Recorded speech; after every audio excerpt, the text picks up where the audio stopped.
Good morning students. Good morning sir. तो बच्चों आज हम इस सीरीज का सेकंड पार्ट करते हैं, ठीक है। और मैं क्वेश्चंस कर रहा था आपके प्रोनाउन से। तो ये क्वेश्चन है, इसको देखते हैं बच्चों, है ना। ये पीडीएफ का क्वेश्चन नंबर 11 है। ओके जी। Neither Raman nor Sonakshi wants to go back home, ठीक है। तो यहाँ पे यूज हुआ है किसका, नाइदर का और नोर का। ऐड इसको क्या गया है बच्चों, रमन को और सोनाक्षी को। दोनों किस नंबर के हैं, तो नाउन है सिंगुलर नंबर के। सोनाक्षी भी किस नंबर का है, सिंगुलर नंबर का है। क्लियर है जी। ठीक है बच्चों, देखो हम एक्सरसाइज जो कर रहे हैं, ठीक है, वो किसके कर रहे हैं, प्रोनाउन की, है ना। इस क्वेश्चन में एक चीज ऐड होनी है, wants to go back dash home,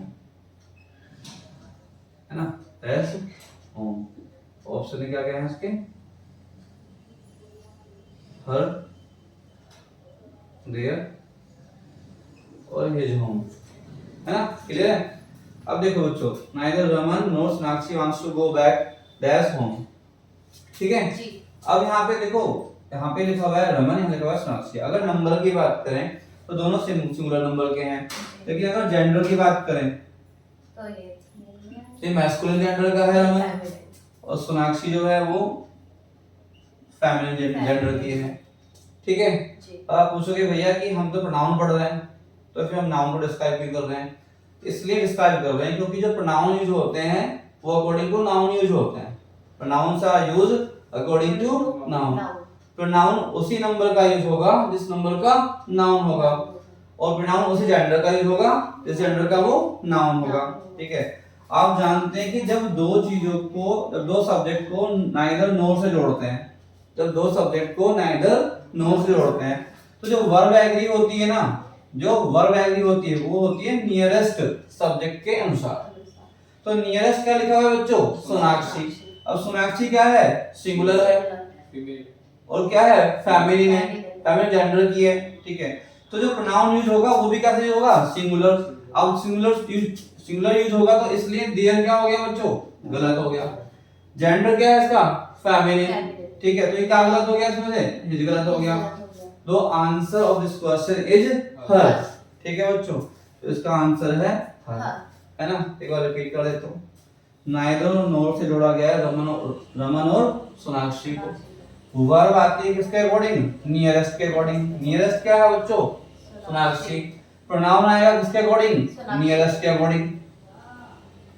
when you join two things with neither and nor, जब आप दो चीजों को नाइदर और नोर से जोड़ते हो, ठीक है, तो वर्ब यूज होती है अकॉर्डिंग टू नियरेस्ट सब्जेक्ट, और प्रोनाउन भी यूज होता है अकॉर्डिंग टू नियरेस्ट सब्जेक्ट। और नियरेस्ट कौन है हमारे, सोनाक्षी। सोनाक्षी का नंबर क्या है, सिंगुलर नंबर, और सोनाक्षी का जेंडर क्या है, फेमिनिन, ठीक है, यानी कि महिला। तो प्रोनाउन कौन सा यूज होगा यहाँ पे, हर, ठीक है बच्चों। क्लियर है। नेक्स्ट क्वेश्चन करते हैं।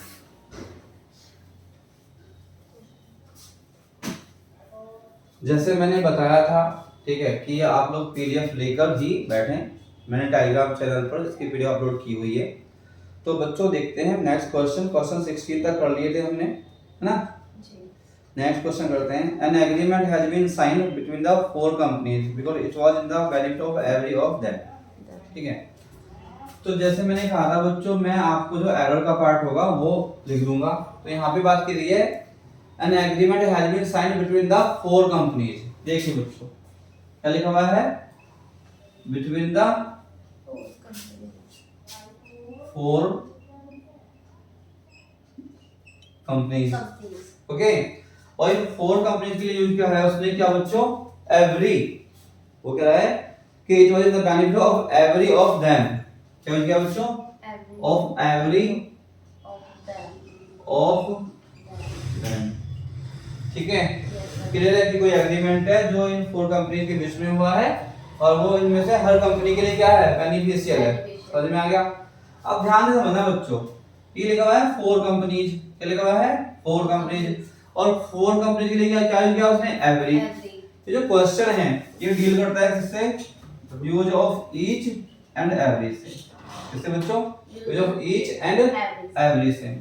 अब यहाँ पे डिफरेंस समझना पड़ेगा आपको किसका, ईच एंड एवरी का। एक बात मैं बताना चाहता हूँ बच्चों, ईच और एंड एवरी पे मैं अलग से एक वीडियो बनाऊंगा, ठीक है। यहाँ पे देख सिर्फ क्वेश्चन पढ़ रहे हैं और अलग से वीडियो क्यों पड़ेगी हमको, क्योंकि ईच का यूज हम एडजेक्टिव के रूप में यूज करते हैं और प्रोनाउन के रूप में यूज करते हैं, ठीक है भाई, इसलिए अभी देखते हैं इसको। तो बच्चों ईच आप हिंदी अगर पढ़ने जाएंगे तो हिंदी में कंफ्यूज कर देंगे, जैसे ईच का मीनिंग भी क्या होता है, प्रत्येक, और एवरी का मीनिंग भी क्या होता है, प्रत्येक। तो इस क्वेश्चन को अगर आप इंग्लिश से डील करेंगे तो ये गलत हो जाएगा। बच्चों ईच का यूज हम तब करते हैं जब डेफिनेट नंबर हो, क्या हो, डेफिनेट नंबर हो, ठीक है, क्लियर है। और यहाँ पे 4 कैसा नंबर है, 4 एक डेफिनेट नंबर है, ठीक है। तो यहाँ पर एवरी का नहीं, यहाँ यूज होगा बच्चों इसका ईच का, राइट, ठीक है। एक डिफरेंस और है इनमें कि एवरी का जो यूज होता है हमेशा मोर देन 2 के लिए होता है, किसके लिए होता है, मोर देन 2 के लिए। ये बात आपको कंफ्यूज भी कर सकती है, आप कह सकते हैं भैया यहाँ पे 4 है, 2 से ज्यादा ही है, तो आपने एवरी भी यूज क्यों नहीं किया, और एवरी सही होना चाहिए क्योंकि बात कर रहे हैं जिसकी हम 2 से ज्यादा की। लेकिन बच्चों इसके साथ एक बात ये भी है कि एवरी का यूज करते हैं हम कब, इंडेफिनिट के लिए, इसके लिए बच्चों इंडेफिनिट नंबर के लिए, क्योंकि हमें पता है 4 कंपनीज है और 4 कंपनी कौन सी है, ये भी डेफिनेट है, ठीक है भाई, क्लियर यूज होगा यहाँ पे इसका, यूज होगा ईच का, है ना। और अगर जैसे एवरी का यूज मोर देन 2 के लिए करते हैं तो ईच का यूज करते हैं ना बच्चों, हम ईच का यूज करते हैं किसके लिए, 2 के लिए भी कर सकते हैं और मोर देन 2 के लिए भी कर सकते हैं। आपको लगेगा कि भैया ये दोनों पॉइंट जो है ना, ईच में मोर देन 2 आया हुआ है और एवरी में क्या हुआ है, मोर देन 2 आया हुआ है, और ये 2 से ज्यादा ही है, तो भैया ईच है एवरी दोनों में सही, दोनों सही क्यों नहीं है, तो इसका आंसर है ये definite number, because 4 is a definite number. जैसे सपोज इसको मैं एक एग्जांपल से बताता हूं आप लोगों को, मैं कहूं I have read dash book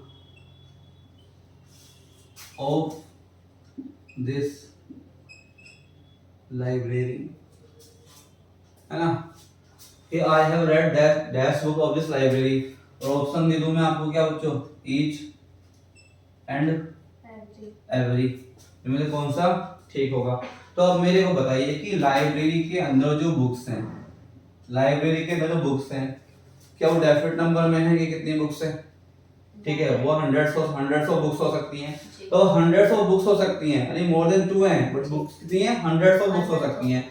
तो बच्चों वो कैसा नंबर है, वो एक इंडेफिनिट नंबर है, इसलिए यहाँ किसका यूज आएगा बच्चों, एवरी, क्लियर है, ठीक है भाई, क्लियर, ठीक। और इसका यूज नहीं होगा, इसके प्लेस में मैंने ऐसे कहा होता, कैसे कहा होता कि my father has given me 4 books, या 5 बुक्स कर लीजिए, 10 बुक्स कर लीजिए, 10 books, and I have read dash of them, और मैं पूछ रही हूँ यहाँ पे क्या है बच्चों, each every, ठीक है भाई, अच्छा ऊपर हो गया है, नीचे लिखते हैं इसको लिखते हैं नीचे, ठीक है भाई। ये क्वेश्चन समझ में आ गया ना कि बिटवीन द 4 कंपनीज है, तो 4 कंपनीज के लिए यूज होगा ईच यूज होगा, ठीक है। अब मैं क्वेश्चन और लिखता हूँ बच्चों, जैसे मैं लिखूं कि my father has given me 10 books and I have read dash of them, and options are each और एवरी। आ जाओ बच्चों, कितनी बुक्स यहाँ पे, 10 बुक्स, नंबर डेफिनेट है, ठीक है, नंबर डेफिनेट तो क्या यूज होगा यहाँ पे बच्चों, ईच यूज होगा, ना कि एवरी। और यहाँ पे क्या लिखा हुआ है, dash book of this library, तो कितनी बुक्स हो सकती हैं, है ना, इंडेफिनिट नंबर की बुक्स है, तो यहाँ पे क्या यूज होगा, एवरी। तो बच्चों ये है ईच और एवरी का डिफरेंस, क्लियर है। तो ये क्वेश्चन था बिटवीन द फोर कंपनीज, और फोर कंपनीज का डेफिनेट नंबर है तो क्या यूज करेंगे, ये यूज करेंगे किसके प्लेस पर, एवरी के प्लेस पर।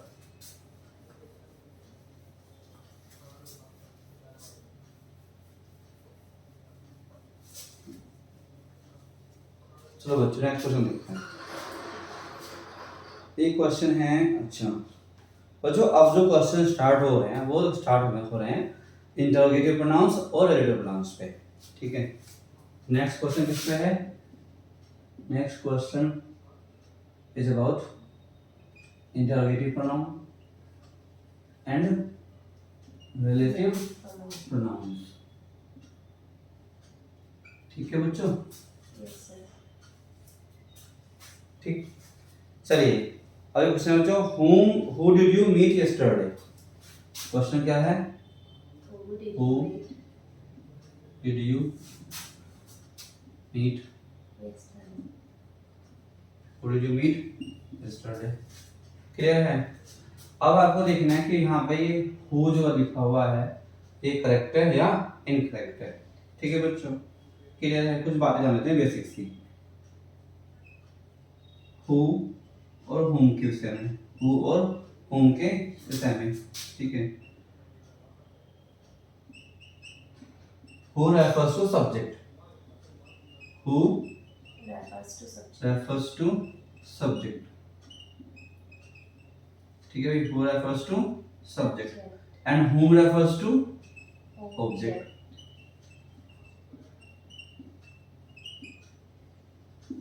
ये बात ध्यान रखिए बच्चों, who refers to subject and whom refers to object. Who use होता है किसके लिए, सब्जेक्ट के लिए, और हुम यूज होता है किसके लिए, ऑब्जेक्ट के लिए। यानी कि इसका मतलब क्या होगा, अगर सेंटेंस हु से स्टार्ट है इट मींस उसमें क्या हम नहीं है, उसके अंदर सब्जेक्ट नहीं है।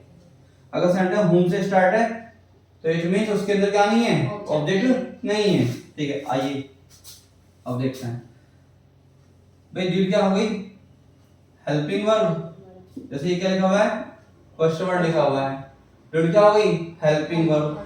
और बच्चों अच्छे से पता है आपको कि हेल्पिंग वर्ब के बाद आता है सब्जेक्ट, हेल्पिंग वर्ब के बाद आता है सब्जेक्ट। सब्जेक्ट क्या हो गया इसमें, यू, मीट क्या होगी इसमें, मेन वर्ब, ठीक है भाई। तो हेल्पिंग वर्ब, सब्जेक्ट और मेन वर्ब। तो हम क्या देख रहे हैं बच्चों की, सब्जेक्ट तो है इसके अंदर, सब्जेक्ट तो है। अगर इसके अंदर सब्जेक्ट है, ये जो सब्जेक्ट है, तो हमें किसकी नीड नहीं है, हमें हु की नीड नहीं है। तो इसका ये हो गया हु यहाँ पे गलत। अब क्वेश्चन है आएगा क्या इसके प्लेस पे, तो देखो बच्चों लिखा हुआ है मीट, ठीक है, डिड यू मीट, तो मीट को क्या चाहिए, मीट को चाहिए ऑब्जेक्ट, मीट को क्या चाहिए बच्चों, ऑब्जेक्ट। तो हमें किसकी जरूरत है, हमें जरूरत है ऑब्जेक्ट की। तो यहाँ हु नहीं आएगा बच्चों, यहाँ क्या आएगा, आएगा हु, क्या आएगा बच्चों यहाँ हु, ठीक है। whom did you meet yesterday, ठीक है। हेल्पिंग वर्ब है, सब्जेक्ट है, मीट है। तो बच्चों प्लीज कीप इन माइंड, इसके अंदर सेंटेंस में सब्जेक्ट है, तो सब्जेक्ट है तो आप इसका यूज नहीं कर सकते, आप होगा यूज नहीं कर सकते, ठीक है। क्योंकि सब्जेक्ट क्या होगा, एक सिंपल सेंटेंस सब्जेक्ट सिर्फ एक हो सकता है, ठीक है, जो कि इसमें क्या है, यू है। मीट कैसी वर्ब है, मीट को चाहिए ऑब्जेक्ट, तो हमें जरूरत किसकी है, ऑब्जेक्ट की। तो ऑब्जेक्ट को रेफर कौन करता है, यहाँ पे आंसर क्या है बच्चों, क्लियर है। चलिए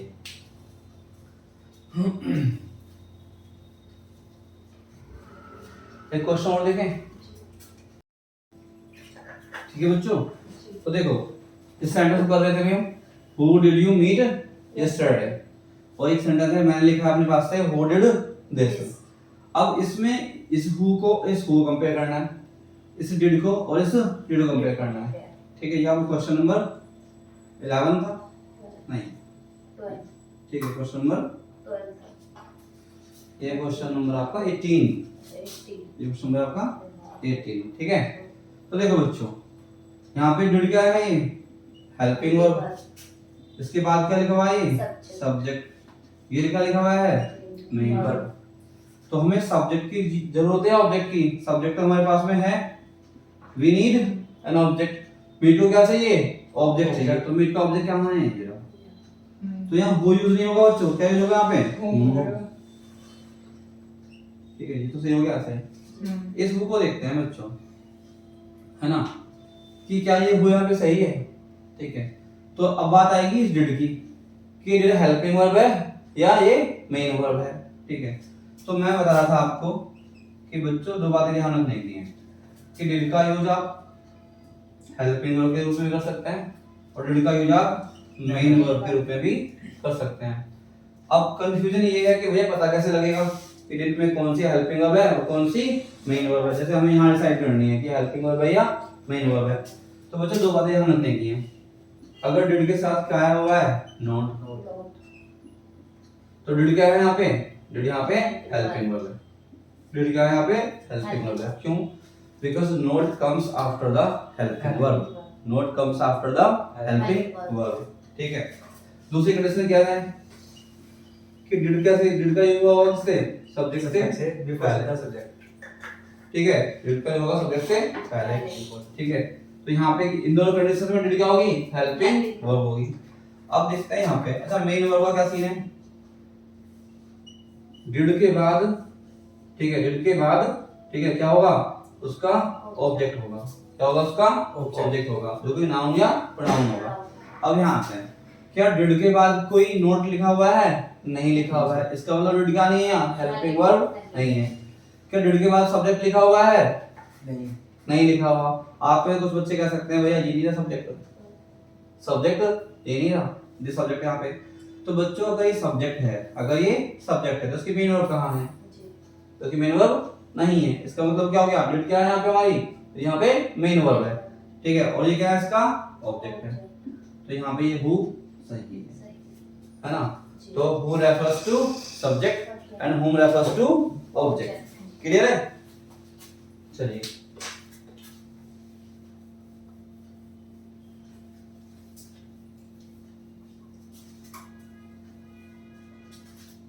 नेक्स्ट क्वेश्चन करते हैं। एक क्वेश्चन बच्चों, question number 19, whom do you think will come to help you out, will come to help you out। ठीक है बच्चों, तो ये क्वेश्चन भी किसका है बच्चों, ये क्वेश्चन भी इंटरोगेटिव प्रोनाउन और रिलेटिव प्रोनाउन से रिलेट करता है। ठीक है, अब हमको देखना है बच्चों कि ये यहाँ पे होम का यूज सही है या गलत है। यहाँ पे होम का यूज होगा, यहाँ पे हु का यूज होगा। करेक्ट है? और दो बातें यहाँ रखनी है आपको, क्या, हु रेफर्स टू सब्जेक्ट और हुम रेफर्स टू ऑब्जेक्ट। तो अब हमें क्या करना है, बस सिर्फ इतना देखना है कि होम का यूज सब्जेक्ट के लिए हुआ है या होम का यूज ऑब्जेक्ट के लिए हुआ है। ठीक है बच्चों, एक बात हो रहा है, जितने भी क्वेश्चन वर्ड्स हैं, जितने भी क्वेश्चन वर्ड्स हैं, वो सभी कैसे काम करते हैं, कंजंक्शन के रूप में। कैसे काम करते हैं, कंजंक्शन के रूप में। कंजंक्शन के रूप में मतलब दो सेंटेंसेस को जोड़ने के लिए, दो सेंटेंसेस को जोड़ने के लिए। तो इन बातों का प्रयोग करेंगे कहाँ हम, इस सेंटेंस में। तो देखो बच्चों, ये हेल्पिंग वर्ब हो गई,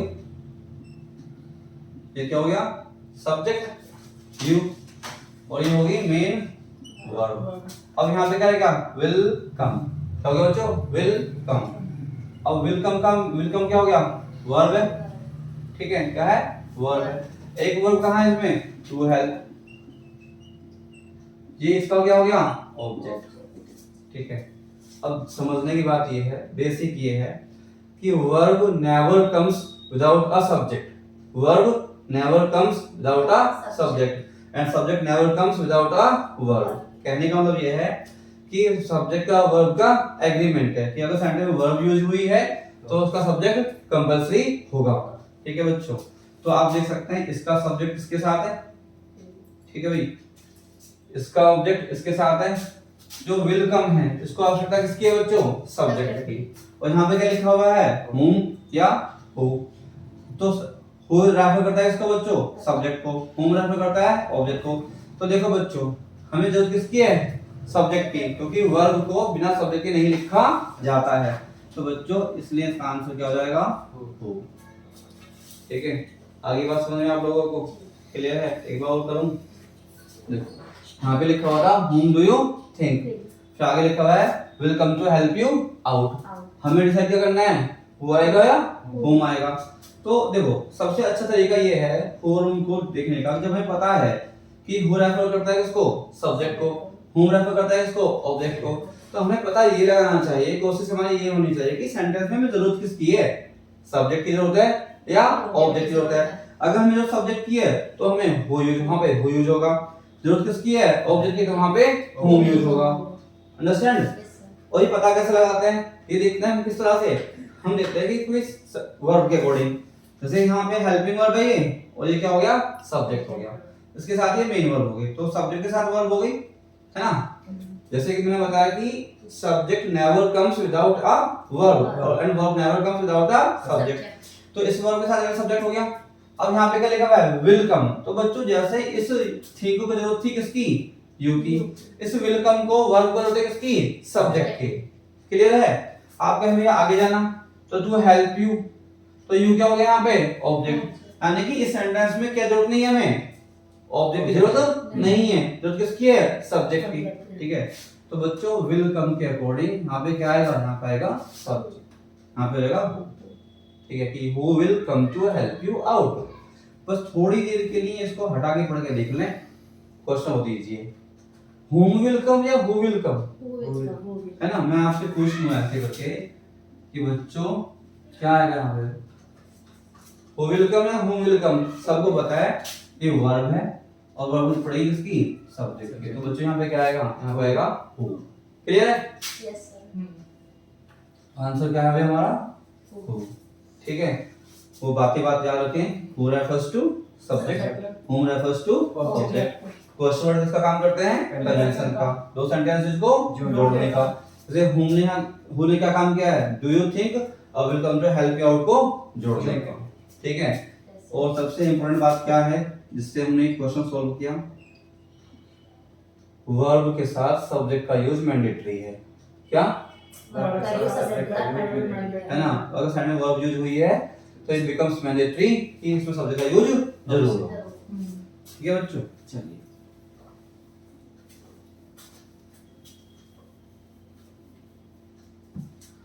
अब देखते हैं बच्चों क्वेश्चन।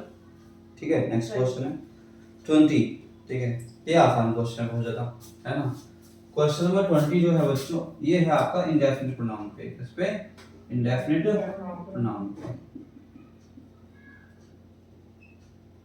मैं आपको साथ साथ बताता चलूंगा, ठीक है, कि कौन सा क्वेश्चन किस टाइप के प्रोनाउन पर डिपेंड करता है, ताकि आप उसको पढ़ें, उससे रिलेट करें, उसको समझें। तो बच्चों एक इंडेफिनिट प्रोनाउन होता है वन, क्या होता है, वन।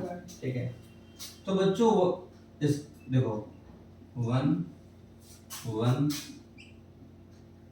वंस और वन साइड, ध्यान से समझें बच्चों।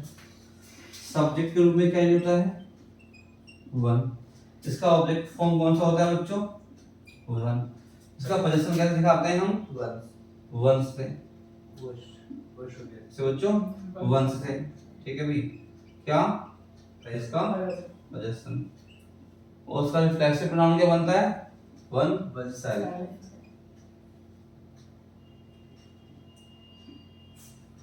जो बात ध्यान रखने की है, बहुत इजी क्वेश्चन है बच्चों ये, है ना। तो बात ध्यान रखने की ये है कि वन के लिए बच्चों हिज का यूज ना करें, वन के लिए हिज का यूज ना करें। जैसे कि एक बहुत सिंपल सा क्वेश्चन है तुम्हें कि one should respect dash father. ठीक है भाई, और यहाँ पूछूं मैं वंस या हिज, तो क्या आएगा बच्चों, ठीक है, यहाँ आएगा वंस। कुछ वन के लिए क्या यूज होगा, वंस का यूज होगा। ठीक है, बिल्कुल यही प्रॉब्लम है किसमें, क्वेश्चन नंबर 20 में। वन मस्ट नॉट थिंक, क्या लिखा हुआ है बच्चों, वन मस्ट नॉट थिंक। ठीक है बच्चों, और आगे क्या लिख दिया है उसने, आगे ये क्या है इसके लिए उसने moral conscience. ठीक है कि one must not think of doing anything that is not allowed by his moral conscience, ठीक है। वो कह रहा है भाई बाय हिज मोरल कॉन्सेंस, सही है। अब देखिए बच्चों, जैसे यहाँ वन के अकॉर्डिंग हिज का यूज गलत हो गया, ऐसे इस वन के अकॉर्डिंग बच्चों हिज का यूज नहीं होगा, और यहाँ पे क्या रहेगा वंस, ठीक है भाई, समझ में आया। तो वन क्या है, एक इंडेफिनिट नाउन है जिसका सब्जेक्ट यूज क्या होता है वन, ऑब्जेक्ट यूज क्या होता है इसका वन, पोजीशन में क्या होता है इसका वंस, पता है वंस, ठीक है भाई, क्लियर है। ये क्वेश्चन नंबर 20। लेकिन बच्चों एक है ना एडिशनल सी बात बताऊं आप लोगों को मैं, अगर वन का यूज इस तरह से किया जाए, कैसे कि one of his brothers, one of his brothers, ठीक है भाई, हैज लेफ्ट डैश जॉब, और यहाँ पूछ जाए जो वन से आएगा ही जाएगा, अगर रट मान लेंगे ठीक है तो वहां वंस लगा देंगे। यहाँ पे क्या लिखा है बच्चों, वन ऑफ हिज ब्रदर्स, समझे बात को ध्यान से। वहां पे जो वन था ना बच्चों इंडेफिनिट प्रोनाउन था, क्या था इंडेफिनिट प्रोनाउन। आप कहेंगे भैया कैसे पता आपको इंडेफिनिट प्रोनाउन था, तो मैंने कहा था कि one should love one's country, तो यहाँ कोई भी हो सकता है वन में, ठीक है, बट यहाँ वन में कोई भी नहीं है, वन में यहाँ इसके भाई हैं, One of his brothers. One of his brothers, नहीं बात चल रही है किसकी, भाइयों की, भाइयों में से किसी एक की, भाइयों में से किसी एक की, किन में से ब्रदर्स में से, और ब्रदर्स क्या है उसके, ब्रदर्स है मैस्कुलिन जेंडर के, इसके होंगे भाई, सीधी बात है, ब्रदर क्या होता है मैस्कुलिन होता है, तो बच्चे यहाँ पे क्या लगाए हैं आप है ना, तो इस वन को इस वन से कंफ्यूज ना हो, ठीक है। जब वन मैं आपको क्लियर कर दूं, जब वन इंडेफिनिट प्रोनाउन के रूप में यूज होगा तो उसके साथ ब्रदर्स सिस्टर्स मदर्स वर्ड्स नहीं जुड़े होंगे, ठीक है बच्चों, क्लियर है। तो इस क्वेश्चन को भी देख लें, ठीक है, चलिए अब करते हैं बच्चों नेक्स्ट क्वेश्चन। ये है it is one of the best novels that has been written by Vikram Seth, है ना बच्चों, ये हैं एक्सपेक्टेड क्वेश्चंस। कैसे क्वेश्चन एक्सपेक्टेड, है ना, इसके ऊपर लिख सकते हैं आप ऐसे क्वेश्चन होते हैं एक्सपेक्टेड क्वेश्चंस, ठीक है, कैसे क्वेश्चन है एक्सपेक्टेड क्वेश्चंस हैं, ठीक है। और ये क्वेश्चन जुड़े हुए हैं किससे बच्चों, रिलेटिव प्रोनाउन, रिलेटिव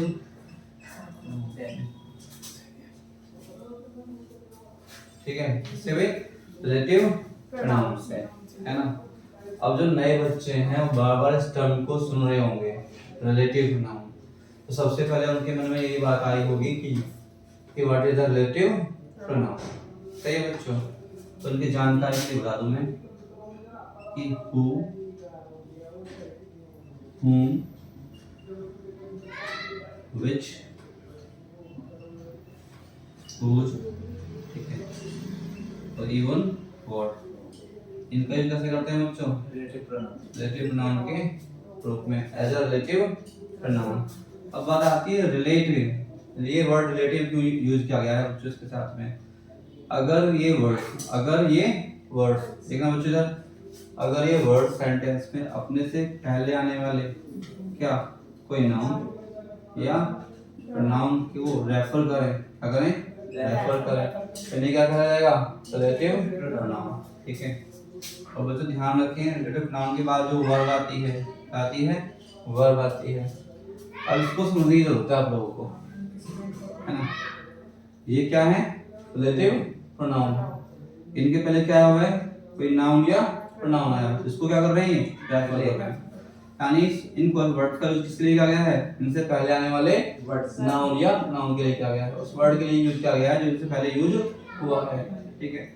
तो अब यहाँ पे क्या लिखिए ये वर्ब, ठीक है। तो ध्यान रखें जब ये वर्ड किसको रेफर करते हैं अपने एंटीसीडेंट को, जो वर्ड रिलेटिव प्रोनाउन के पहले यूज होता है उसे क्या बोलते हैं बच्चों हिंदी में क्या बोलते हैं? पूर्व पद। यानी वो टर्म वो वर्ड यूज हुआ है किसके? रिलेटिव प्रोनाउन के पहले। तो बच्चों ध्यान रखने की बात ये है कि रिलेटिव प्रोनाउन के बाद यूज होने वाली वर्ब, मेरी बात को ध्यान से सुनेंगे सारे बच्चे। रिलेटिव प्रोनाउन के बाद में यूज होने वाली वर्ब रिलेटिव प्रोनाउन के एंटीसेडेंट से एग्री करती है। अगर यहाँ सिंगुलर वर्ड लिखा हुआ है तो ये वर्ड सिंगुलर आएगी वर्ब, यहाँ प्लूरल लिखा हुआ है तो ये वर्ब प्लूरल आएगी। ठीक है भाई, सही? Yes sir. चलो तो समझ में आया भाई, एक ब्रीफ सा इंट्रोडक्शन है किसका? ये रिलेटिव प्रोनाउन का, है ना? रिलेटिव प्रोनाउन पे एक अलग से वीडियो बनाई जाएगी जिसमें ओनली किसको डिस्कस करेंगे हम? रिलेटिव प्रोनाउन को। ठीक है बच्चों, जो बच्चे ऑनलाइन इसको देख रहे हैं क्लास को, जैसे कि मैं पढ़ा रहा हूँ आपको और बता रहा हूँ कि ये इंडेफिनिट प्रोनाउन पे वीडियो है, ये रिलेटिव प्रोनाउन पे वीडियो है, तो अगर आपको डिफिकल्टी लगे तो आप प्लीज बता दीजिए कमेंट बॉक्स में कि किस टाइप के प्रोनाउन की आप डिफरेंट सेपरेट एक वीडियो चाहते हैं। मैं उसी टाइप के प्रोनाउन पे सेपरेट वीडियो बना दूंगा। ठीक है बच्चों, जैसे कि रिलेटिव प्रोनाउन है तो इस पे एक वीडियो जरूर बनेगी। ठीक है, क्योंकि ये एक इंपॉर्टेंट पार्ट है। सही है बच्चों? Yes sir. तो एक क्वेश्चन देख लीजिए जरा, है ना? तो इस क्वेश्चन को करना बहुत आसान हो जाएगा। सही है? जैसे हम कहें, जैसे हम कहते हैं बच्चों कि is one of brothers, is one of brothers, question देखो भाई, I have a friend. I have a friend who does a doctor. I have a friend who does a doctor. तो वो सिंपल सेंटेंस है भैया ना, class third का sentence है। I have a friend और वो इज डॉक्टर, वो आ रहा डॉक्टर। सबको पता है बच्चों ये हु किसको रेफर कर रहा है यहाँ पे? फ्रेंड। तो समझने वाली बात बच्चों ये है जो मैं यहाँ करता हूँ कि जो ये वर्ड्स हैं किसको रेफर करते हैं? अपने आज से पहले आने वाले वर्ड को। उसको रेफर कर रहा है किसको? फ्रेंड। ये कैसा है बच्चों? सिंगुलर। कैसा है ये? सिंगुलर है। तो जो वर्ब यूज होगी वो भी कैसे यूज होगी? सिंगुलर। यहाँ पे क्या आएगा? ठीक है भाई। और मैं कहूँ I have a few friends, ठीक है, मैं लिखता हूँ तो यहाँ पे क्या आ गया? सिंगुलर के अकॉर्डिंग वर्ब कैसे आ गई बच्चों? सिंगुलर। एक क्वेश्चन और देखो, मैं कहूँ I have a few friends. I have a few friends who does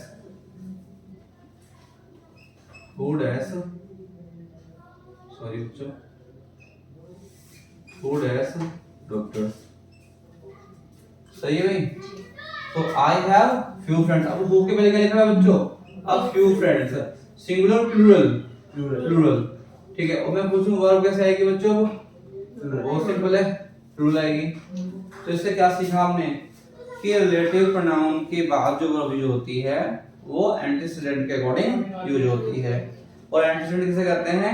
antecedent कहते हैं उस वर्ड को जो रिलेटिव प्रोनाउन से पहले यूज होता है। वो कोई नाउन या प्रोनाउन हो सकता है। अगर ये बातें आपको समझ में आ गई हैं बच्चों तो अब क्वेश्चन नंबर 21 करते हैं। ठीक है, चलिए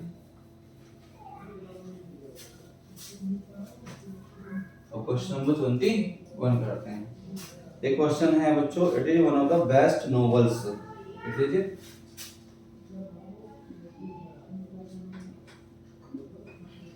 one of the best novels, आगे लिखा है बच्चों one of the best novels, ठीक है, दैट हैज बीन रिटन। अब देखो बच्चों, है ना? हाँ बच्चों एक बात हो, मैंने जो बताया था रिलेटिव प्रोनाउंस कौन कौन से बताए थे मैंने? हु, whom, which, whose और what, है ना? देखो ये सारे क्या हैं? रिलेटिव नाउन है और सारे क्या हैं? क्वेश्चन वर्ड्स हैं। इनको छोड़ते हुए बच्चों एक वर्ड है दैट। क्या वर्ड है? दैट। दैट का यूज भी कैसे कर सकते हैं, रिलेटिव प्रोनाउन के रूप में। तो यहाँ पे किसका यूज हुआ है, दैट का यूज हुआ है। देखो बच्चों, एक सेंटेंस ये है, एक सेंटेंस ये है, दोनों को जोड़ा है कौन, दैट। तो क्या हो गया ये, conjunction. That has been written, that has been written, यानी जो लिखे गए हैं, क्या लिखे गए हैं, नॉवेल्स। तो दैट रेफरेंस को कर रहा है बच्चों, नॉवेल्स को, तो नोट कर रहा है नॉवेल्स को। ठीक है भाई, क्लियर है। तो यहाँ पे क्या लिखा हुआ है, हैज। आ जाइए, ये क्या हो गया बच्चों, रिलेटिव प्रोनाउन। कैसे पता किया हमने, दैट हैज बीन रिटन, जो लिखे गए हैं क्या, नॉवेल्स। ठीक है, द बेस्ट नॉवेल्स। तो ये कैसे लिखा हुआ है बच्चों, प्लूरल में। ठीक है, और अभी मैंने क्या लिखा कि रिलेटिव प्रोनाउन के बाद जो वर्ब यूज होती है वो अकॉर्डिंग टू एंटीसीडेंट यूज होती है। यहाँ पे क्या लिखा हुआ है, नॉवेल्स। तो नॉवेल्स के अकॉर्डिंग क्या हो जाएगा यहाँ बच्चों, यहाँ आएगा हैव, तो यहाँ पे हैव। ठीक है भाई, क्लियर है।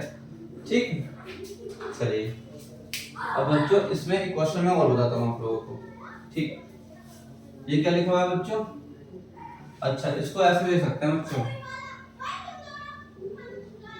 One of the best novels. तो एक देखने वाली बात ये है कि दैट हैज बीन रिटन, जो लिखे गए हैं, तो ये लिखा गया है जो बेस्ट नॉवेल सारे लिखे गए हैं, सारे लिखे गए हैं, पर बेस्ट कौन सा है, ये वाला। ठीक है, तो क्या होगा, the best novels, the best novels, इसको देखो, the best novels that has been written. तो यहाँ पे क्या आएगा बच्चों, एंटीसीडेंट क्या है, प्लूरल, वर्ब कैसे आएगी, प्लूरल यूज होगी। चलिए, अगर ये ऐसे ना लिखा होता, और ये कैसे लिखा होता बच्चों, इसको देखो ध्यान से, इट इज ओनली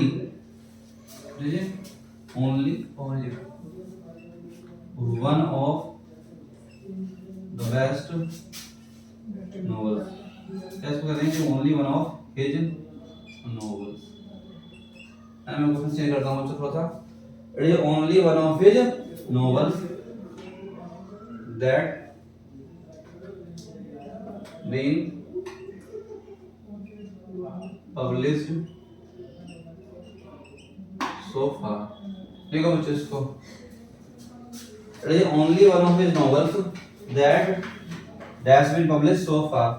यहाँ पे भी क्या है, has या have। ठीक है, अब कहेंगे भैया देखो, ये रिलेटिव प्रोनाउन हो गया है ना, और ये क्या हो गया, his novels। ये क्या लिखा हुआ है, रूल। तो जैसे कि आप कह रहे थे कि अगर एंटीसीडेंट रूल हो तो वर्ब कैसे यूज होगी, रूल यूज होगी। तो इसका आंसर होगा है ना। ठीक है, ये गलत है, आंसर क्या होगा इसका, आंसर होगा इसका है।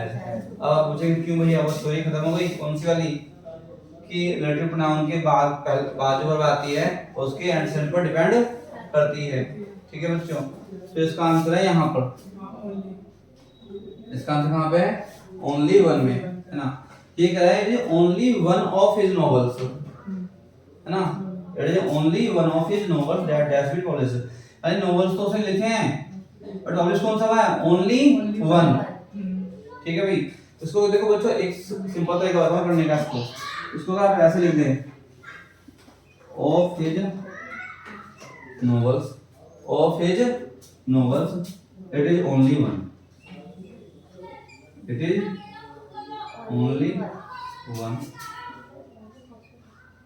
that has been published। अब बताइए बच्चों, वही सेम क्वेश्चन है, मैंने क्या किया, इसको यहाँ पे ले आए, of his novels, उसके नॉवेल्स में it is only one।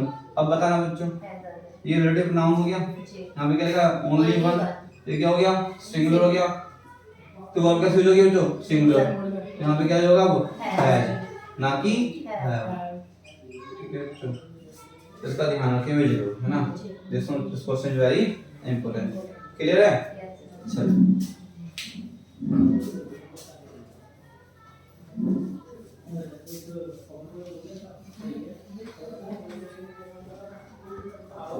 चलिए बच्चों नेक्स्ट क्वेश्चन करते हैं। देखो 22nd क्वेश्चन भी सेम रूल पे है। Your father is one of those persons who never hesitates. ठीक है, सेम क्वेश्चन है तो सेम बोला है, क्या है? ठीक है, एक रहा है one of those, one of those who never Never Hesitates. Hesitates. सही है बच्चों, तो हु क्या हो गया इसमें? Antecedent. Relative pronoun. क्या हो गया इसमें? Who relative pronoun. ठीक है भाई, किसके लिए निभाया ये? दोज के लिए। ठीक है, और दोज के क्या होता है भाई? प्लूरल। दैट का प्लूरल होता है ना दोज। Yes, sir. sir. तो दोज क्या होता है भाई? प्लूरल। तो दोज के बड़े क्या आएगा? हेजिटेट से हेजिटेट Hesitate. आएगा बच्चों, हेजिटेट। वर्ब सिंगुलर कौन सी है इसमें? हेजिटेट से हेजिटेट? Hesitate. हेजिटेट। ठीक है, एक बेसिक है जो नए बच्चे हैं उनको बता दूं बच्चों। तो वर्ब में ऐसे ही जोड़ते हैं ना, तो वो क्या हो जाती है? सिंगुलर। पर यही काम अगर मैं नाउन के साथ कर दूं, ठीक है, जो नाउन में ऐसे जोड़ दूं तो हो जाता है प्लूरल, है ना? ये बात देखने की, ध्यान रखने की है, खासकर नए बच्चों को, कि वर्ब में ऐसे लिखा हुआ है तो वो क्या सी होगी? वो सिंगुलर होगी। ठीक है, वर्ब ओरिजिनली प्लूरल होती हैं, उन्हें सिंगुलर बनाया जाता है ना? ये बेसिक क्वेश्चन आपसे पूछे कोई कि वर्ब्स सिंगुलर होती हैं प्लूरल होती हैं, तो वर्ब्स बेसिकली कैसे होती हैं? प्लूरल होती हैं, उन्हें सिंगुलर बनाया जाता है। तो वर्ब में एस एस जोड़ेंगे तो क्या बन जाएगी? वो सिंगुलर। पर यही काम अगर मैं नाउन के साथ कर दूं, तो वो plural होगा। ठीक है, तो क्या हो जाएगा? वो प्लूरल। तो बच्चों यहाँ पे दोज के अकॉर्डिंग क्या आएगा? हेजिटेट आएगा। ठीक है, तो क्वेश्चन नंबर क्या था? 22 था। Your father is one of those person who never hesitate. ठीक है बच्चों, क्वेश्चन नंबर 23। ठीक है, 23 भी कर सकते हैं, 23 भी कर सकते हैं, 23 ज्यादा प्रॉपर है। ठीक है, क्योंकि 23 से क्या आएगा? उसका ऑर्डर, और हम क्या पढ़ रहे हैं? क्वेश्चंस का ऑर्डर। तो क्या सही है? 23 23 23rd. 23। अगर डेट बतानी हो, है ना, और तारीख कितनी हो हिंदी में? 23। 23. तो क्या कहा जाएगा इसको? तो कहा जाएगा 23। 3rd. 23। और मेरे पास 23 आम है, तो क्या आई है 23 मैंगोज, आई है 23 मैंगोज। ठीक है बच्चों, चलिए अब आते हैं नेक्स्ट क्वेश्चन पर। Let my friend and I have the opportunity to play with him. ठीक है बच्चों, ये क्वेश्चन है बेसिक्स से। इससे है बेसिक्स से, है ना? बिल्कुल सिंपल क्वेश्चन है। देखो बच्चों, एक सेंटेंस में जो सब्जेक्ट होता है ऐसे होता है ऑब्जेक्ट। क्या होता है? ऑब्जेक्ट। अब ध्यान से सुनना इसको, ठीक है? देखो भाई, सेंटेंस में क्या होता है? जैसे सब्जेक्ट होता है वैसे क्या होता है? ऑब्जेक्ट होता है। तो इंग्लिश लैंग्वेज में ऑब्जेक्ट हमें दो ही प्लेसेस पे मिलता है। कहाँ मिलता है? दो ही प्लेसेस पे। किस किस पे बच्चों? या तो मिलता है आफ्टर ट्रांजिटिव वर्ब। क्या मिलता है? आफ्टर ट्रांजिटिव वर्ब, है ना? या मिलता है आफ्टर प्रपोजिशन। After preposition. इसका मतलब ये है कि ट्रांजिटिव वर्ब के बाद अगर प्रोनाउन आप यूज कर रहे हैं तो कौन से केस में आएगा? वो ऑब्जेक्टिव केस में आएगा। इसमें आएगा ऑब्जेक्टिव केस में आएगा। ठीक है, अगर प्रीपोजिशन के बाद आप प्रोनाउन यूज कर रहे हैं तो वो भी किस में आएगा बच्चों? ऑब्जेक्टिव केस में, है ना? ये बेसिक है, ध्यान रखें इसको कि वर्ब के बाद प्रोनाउन का यूज करेंगे तो कौन से केस में आएगा? वो ऑब्जेक्टिव केस में। प्रीपोजिशन के बाद ऑब्जेक्टिव केस में। ठीक है, एक सिंपल सा फंडा है बच्चों, देखो वर्ब के पहले सब्जेक्टिव केस, वर्ब के बाद ऑब्जेक्टिव केस, है ना? सिंपल। ठीक है, तो इसका यूज करना है हमें क्वेश्चन में। करें? Okay, sir. आइए भाई, क्वेश्चन क्या है? लेट माय फ्रेंड एंड आई। ये क्वेश्चन नहीं। लेट माय फ्रेंड एंड आई। सही है बच्चों, क्लियर है? आगे लिखा हुआ है have the opportunity, have the opportunity. ठीक है भाई, क्लियर है? सेंटेंस स्टार्ट है लेट से। ध्यान रखें, सेंटेंस की स्टार्टिंग लेट से हुई है। ठीक है, मैं इतना जोर देके क्यों कह रहा हूँ सेंटेंस की स्टार्टिंग लेट से हुई है? मैं इतना एम्फसाइज करके बच्चों इसलिए कर रहा हूँ कि लेट क्या है, वर्ब। वर्ब। क्या है, वर्ब। और जो सेंटेंस स्टार्ट होता है वर्ब से, किससे, वर्ब से, ठीक है, तो सेंटेंस होता है इंपेरेटिव, होता है इंपेरेटिव। तो ये पता लग जाता है, ठीक है। रिपीट करूं, अगर सेंटेंस स्टार्ट किससे हुआ बच्चों, वर्ब से हुआ, तो उसका क्या मतलब निकलता है, उसका मतलब है कि एक वर्ब की फर्स्ट फॉर्म है ना। सेंटेंस अगर वर्ब से स्टार्ट हो तो क्या मतलब है इसका, एक वर्ब की फर्स्ट फॉर्म। दूसरा क्या पता लगती है, सेंटेंस इंपेरेटिव है। And the most important thing, अगर ये वर्ब है, अगर ये वर्ब है तो माय फ्रेंड क्या है इसका, ऑब्जेक्ट। और जो ऑब्जेक्ट से जुड़ेगा वो क्या होगा बच्चों, सब्जेक्ट या ऑब्जेक्ट, ऑब्जेक्ट हो गया ऑब्जेक्ट। तो यहाँ आई नहीं आएगा, यहाँ आएगा मी, ठीक है। Yes sir. ये यहाँ पे होगा late my friend and me, ठीक है भाई। क्योंकि लेट क्या होती है बच्चों, एक वर्ब। लेट एक वर्ब होती है, ठीक है, क्लियर है। और जानकारी के लिए बता दूं, सबको पता ही होगा वैसे तो, लेट की तीनों फॉर्म क्या होती है बच्चों, let let let, first form, second form and this is the third form. Clear है बच्चों, ठीक। अब नेक्स्ट क्वेश्चन है, देखो बच्चों नेक्स्ट क्वेश्चन इस बार इसी रूल पे है। जैसे मैंने कहा वर्ब के बाद प्रोनाउन किस केस में आएगा, ऑब्जेक्ट, तो लेट के बाद किस में आ गया, मी, ऐसे प्रीपोजिशन के बाद आएगा। तो क्वेश्चन क्या कहता है, between you and I, between you and I, नहीं समझा तो साथ में, हाँ यस यार। बिटवीन यू एंड आई, है ना, मी। ठीक है।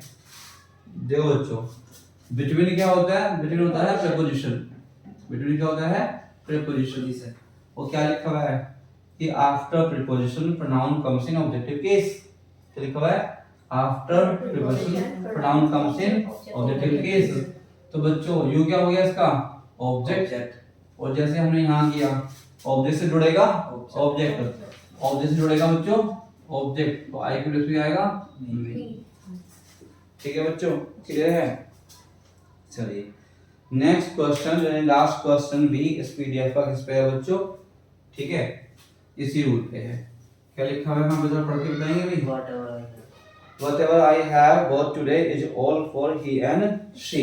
देखिए बच्चों नेक्स्ट क्वेश्चन है, क्वेश्चन नंबर क्या है बच्चों, ये 25। देखिए क्या लिखा हुआ है, all for he and she। आइए बच्चों, जैसा कि आप जानते हैं for क्या हुआ है, एक प्रीपोजिशन है, क्या है, प्रीपोजिशन है। जैसे यहाँ पे क्या लिखा है कि after preposition noun comes in objective case, तो बच्चों इसके बाद क्या आएगा, ये हिम आएगा।